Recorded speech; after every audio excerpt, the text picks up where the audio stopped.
Selamat pagi, nama saya Marius Manjuntak dari kelas 12 IPA 6, angkatan 23.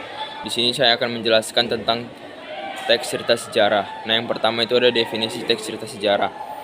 Teks cerita sejarah yaitu teks yang memuat penjelasan peristiwa di masa lalu. Teks cerita sejarah biasanya menceritakan peristiwa bersejarah yang memiliki dampak besar. Kemudian ada perbedaan teks cerita sejarah dengan teks sejarah. Ialah kisah imajinasi yang ditulis dengan tokoh atau latar sejarah yang benar-benar terjadi. Sedangkan teks sejarah ialah tulisan yang berisi cerita, kejadian atau peristiwa yang benar-benar pernah terjadi di masa lalu. Kemudian ada beberapa ciri-ciri teks cerita sejarah, yaitu disajikan secara kronologis atau berdasarkan urutan waktu. Yang kedua merupakan bentuk teks cerita ulang. Yang ketiga menggunakan konjungsi temporal. Yang keempat isinya berupa fakta.